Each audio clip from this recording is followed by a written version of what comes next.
لائے تھے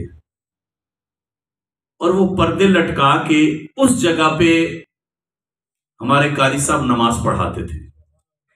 میں نے قاری صاحب سے کہا تھا کہ میرا دل کرتا ہے کہ آپ ترتیب سے قرآن پڑھیں.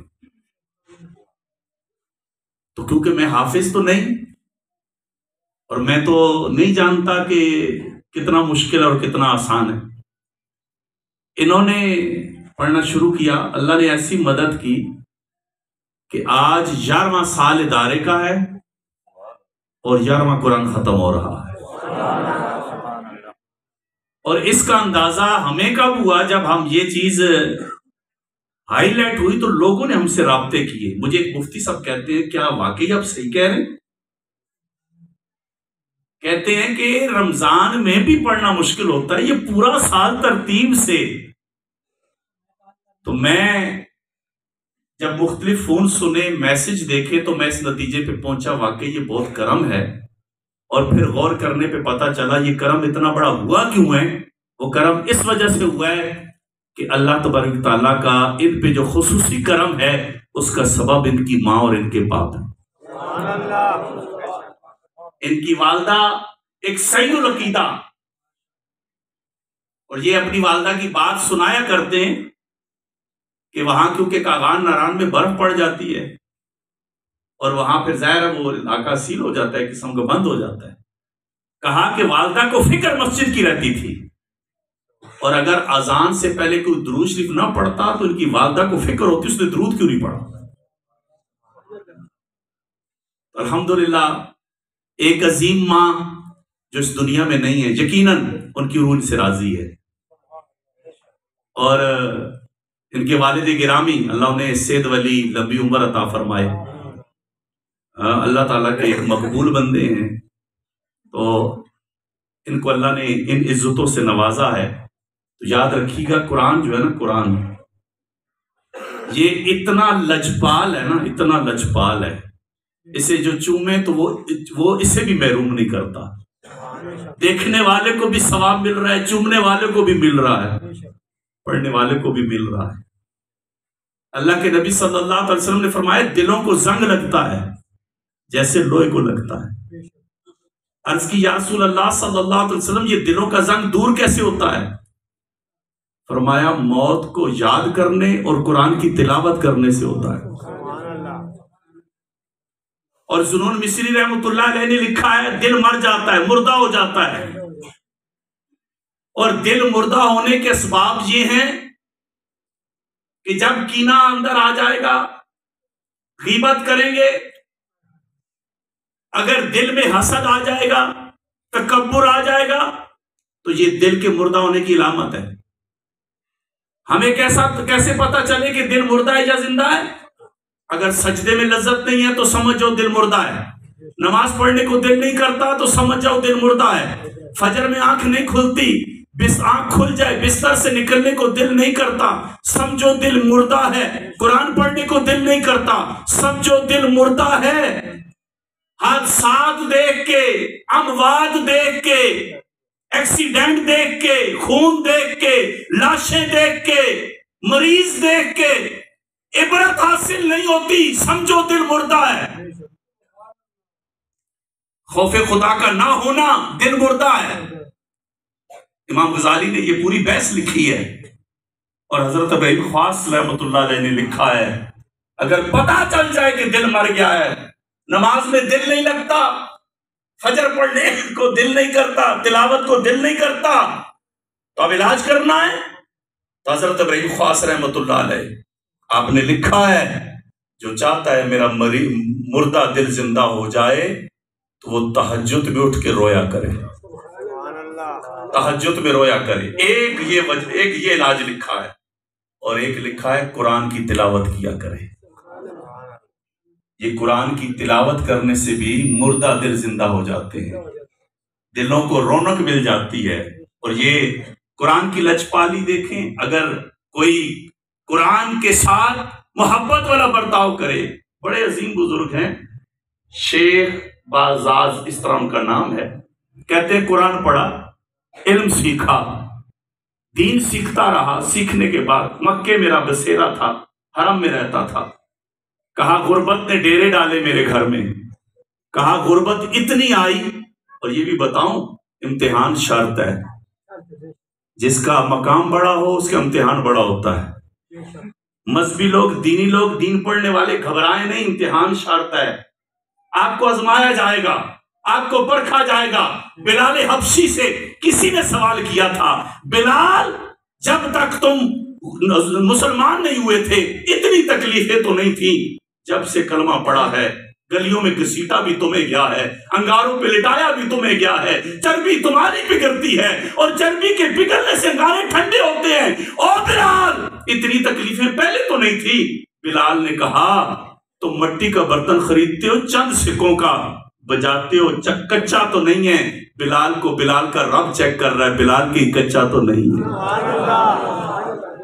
دیندار لوگوں کو آزمایا جاتا ہے، امتحان آتے ہیں، الزام لگتے ہیں، بلیم کیا جاتا ہے. اور دیندار لوگ اچھا کپڑا پہن لیتے کہتے ہیں مولوی صاحب سوٹ کتوں آندا ہے. ہماری لوگوں کی نیچر ہے. اچھی گاڑی آ جائے، ارے بھائی گاڑی کی بات کر دی، موٹر سائیکل عزم نہیں ہوتا. لیکن نہیں، انشاءاللہ یہ چیز ہم لائیں گے. مسجد کے خطیب کی گاڑی دیکھ کے ایم پی اے کے منہ میں پانی آئے گا، کاش ایم پی اے نہ ہوتا، مسجد کا خطیب ہوتا. یہ دیندار، یہ لاوارث لوگ نہیں ہیں. اللہ نے انہیں عزتیں عطا کی ہیں، اللہ نے عزتیں. اور آپ دیکھیے اللہ اپنے دین والوں کی کیسے لجپالی فرماتا ہے. وہ بزرگ فرماتے ہیں غربت نے ڈیرے ڈال لیے، اور فرماتے ہیں جب بھوک شدت اختیار کرتی نا تو جا کے آب زمزم پیتا، بھوک مٹ جاتی. کہا ایک دن بھی گزرا، دوسرا بھی گزرا، کبھی روکھی سوکھی مل جائے. کہا حج کا موسم آ گیا، میں حج کرنے کے لیے گیا. کیا میں طواف کر کے واپس آ رہا تھا، مجھے ایک تھیلا مل گیا. میں نے تھیلا اٹھایا، تھیلے کو کھولا تو بڑا ہی قیمتی ہار تھا، بڑا مہنگا ہار تھا. کہتے ہیں ہار لے کے گھر آ گیا، وسوسے آئے. پھر خیال آیا دین کی برکت دیکھیے گا، دین کی، یہ قرآن کی برکت دیکھیے گا. گھر میں فاقے ہیں اور ہاتھ میں اتنا قیمتی ہار ہے. شیطان اپنا زور لگا رہا ہے لیکن قرآن کی طاقت تو دیکھ، دین کی طاقت دیکھ. شیطان وسوسے دے رہا ہے، تجھے رستے سے ملا ہے، بیچ، غربت مٹا، زندگی اچھی گزار. لیکن پھر اندر سے آواز آتی ہے، یوں کہیے کہ قرآن کی تاثیر کی آواز آتی ہے کہ نہیں، تو نے دین پڑھا ہے، یہ کسی کا ہے، اس کا کوئی مالک ہے، کوئی اسے ڈھونڈتا ہوگا. کہا رات گزر گئی، وسوسے آتے رہے. اگلے دن میں پھر آیا تو ایک شخص صدا لگا رہا تھا، میرا ہار گم گیا ہے، اگر کوئی دے دے تو اسے 500 درہم تحفہ دوں گا. کہتے ہیں میں نے اسے پکڑ لیا، میں نے کہا آؤ میرے ساتھ. میں اسے لے آیا، میں نے کہا نشانی بتاؤ. اس نے نشانی بتائی، نشانی ٹھیک نکلی. میں نے ہار اسے پکڑا دیا، اس نے جیب میں ہاتھ ڈالا. 500 درہم مجھے دینے چاہے. کہا ہاتھ میں نے بڑھایا، ایک دم خیال آیا کوئی کام تو اللہ کے لیے بھی کر لوں. چیز اسی کی ہے، اس تک پہنچ گئی ہے، میرا کمال کیا ہے؟ ہاں یہ میرے رب کا کرم ہے کہ میں بچ گیا ہوں. کچھ دن اور رہتا امتحان آ جاتا. اس نے بڑے زور لگایا. میں نے کہا نہیں، تیری چیز تھی، تو لے جا، مجھے نہیں پیسے چاہیے. کہا وہ چلا گیا. کہا کچھ دن گزرنے کے بعد مجھے سفر کی ضرورت پڑی، مجھے سفر کی حاجت. حضرت صاحب آگے تشریف لے.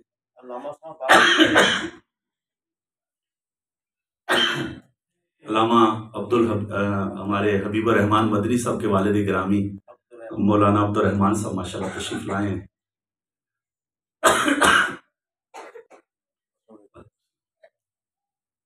آپ وہ فرماتے ہیں کہ مجھے سفر کی حاجت پیش آئی تو میں نے سفر شروع کیا بحری جہاز کا.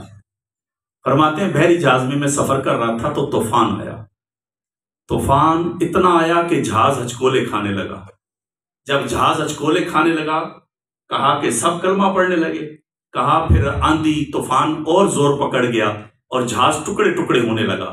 کہا کسی کا مجھے نہ پتا چلا، لیکن میں یوں بچا کہ ایک تختہ ملا، میں اس پہ سوار تھا اور وہ تختہ پانی میں بہتے بہتے ایک جزیرے کے قریب لگا. کہا میں اس تختے سے اتر کے جزیرے پہ پہنچا، قریبی مسجد نظر آئی. میں نے کہا شکرانے کے 2 نفل پڑھ لوں کہ اللہ نے جان بچائی ہے. کہا وضو کر کے مسجد میں 2 رکعت کی نیت کر لی اور 2 رکعت پڑھنے کے بعد قرآن کھول کے قرآن پڑھنے لگا. میری آواز سن کے لوگ اکٹھے ہو گئے. لوگ اکٹھے ہو کے کہتے ہیں آپ قرآن جانتے ہیں؟ میں نے کہا جی میں قرآن جانتا ہوں. کہا ہمارے امام صاحب 2 دن پہلے فوت ہوئے ہیں, آپ ہماری امامت نہیں کر لیتے؟ میں نے کہا جی مجھے کوئی اعتراض نہیں, میں تمہاری امامت کر لیتا ہوں. کہا آج سے ہمارے امام ہیں, ہم آپ کی خدمت کریں گے. کہا ایک دن مجھے کاغذ مل گیا, میں حدیث لکھنے بیٹھا. انہوں نے دیکھا, کہا لکھنا جانتے ہو؟ جی میں لکھنا بھی جانتا ہوں. کہا ہمارے بچوں کو لکھنا سکھاؤ, ہم اور خدمت کریں گے. کہا میں نے کہا جی ٹھیک ہے. کہا کچھ دن گزرے, محلے کے لوگ اکٹھے ہو کے کہتے ہیں حضور ایک بات کہنی ہے. میں نے کہا جی کہیے. کہا ہمارے جو امام صاحب تھے ان کی بیوی پہلے ہی فوت ہو گئی تھی, ان کی ایک بیٹی ہے, اگر آپ چاہیں تو آپ سے ان کا نکاح نہ کر دیں. میں نے کہا جی مجھے تو کوئی اعتراض نہیں ہو سکتا. کہا میرا نکاح ہو گیا. نکاح ہوا تو جب میں اپنی زوجہ کے کمرے میں گیا تو مجھ پہ کپ کپی طاری ہو گئی. وہ ہار میں نے اس لڑکی کے گلے میں دیکھا. وہ ہار جب میں نے اس کے گلے میں دیکھا تو میں پریشان, یوں کہیے کہا کہ میں اتنا پریشان ہوا کہ ساری رات ہار ہی دیکھتا رہا. کیا یہ وہی ہے؟ کیا یہ وہی ہار ہے؟ کہا رات گزر گئی, فجر کی اذان شروع ہو گئی, میں نماز پڑھانے آ گیا اور کچھ ٹائم بعد لوگ آگے کہتے ہیں حضور وہ عورت کہتی ہے بڑا عجیب آدمی, لالچی آدمی ہے, ساری رات ہار ہی دیکھتا رہا ہے, مجھ سے بات بھی نہیں کی. انہوں نے کہا میری کہانی تو سنو نا, میں کیوں نہ دیکھتا اس ہار کو, اس کی کہانی بھی بڑی عجیب ہے. کہا میں نے جب ساری کہانی سنائی نا, لوگوں نے اللہ اکبر کی سنائی شروع کر دی. میں نے کہا تمہیں کیا ہوا ہے؟ انہوں نے کہا پھر سنو, وہ ہار والے بزرگ ہمارے امام مسجد تھے جن کا ہار گم ہوا تھا, اور جب وہ حج سے واپس آئے تھے تو وہ ایک بات کہتے تھے, لوگوں میں نے مومن ایک ہی دیکھا ہے, میں نے مومن ایک دیکھا ہے, دعا کرو کبھی آ جائے, میں اپنی بیٹی اس کے نکاح میں دے دوں. وہ کہا کرتے تھے لوگوں دعا کرو کبھی وہ آئے, میں اپنی بیٹی اس کے نکاح میں دوں گا. کہا ہار بھی مل گیا, ہار والی بھی مل گئی. میرے پیارے بھائی کچھ تو اللہ کے لیے کر لے بھائی, کچھ تو اللہ کے لیے کر لے. بچہ مدرسے میں لا کے دیتے ہو لیکن اللہ کے لیے تو نہیں لا کے دیتے ہو نا. استاد جی یہ پھر پیسے کی کماسی, ہاں پھر دنیا داری بھی تو کرتے ہیں نا ہم لوگ. ہم دین کے پیچھے بھی دنیا, بلکہ دین کے پیچھے دین کو فرنٹ پہ رکھ کے دنیا لیتے ہیں. او میرے بھائیو رب کے لیے کچھ کر کے تو دیکھنا, رب سے مانگ کے تو دیکھ. بڑا بے نیاز ہے, بڑا ہی کریم ہے, بڑا ہی مہربان ہے. جب اس کی رحمتیں برستی ہیں نا تو یقین مان ایسے برستی ہے کہ دل کی کھیتی ہری ہو جاتی ہے. اپنے رب سے سجدوں کی لذت مانگ, تلاوت کا شوق مانگ, عبادت کا ذوق مانگ. تو برکیف ہماری ماہانہ محفل, اور الحمدللہ ایک محفل اور ہونی ہے اور پھر رمضان آ جانا ہے. تو ہر مہینے کا پہلا جمعہ ہماری محفل کا تسلسل ہے. ہم نے بڑے جلسے کر کے بھی تجربہ کیا, لیکن ہمیں یہ اندازہ ہوا کہ بجائے جلسوں کے بڑے ہم امت کی اصلاح کریں, تربیت کا ماحول پیدا کریں, بچوں کی تربیت کریں. اللہ تعالیٰ نے ہمیں کامیابی عطا فرمائی.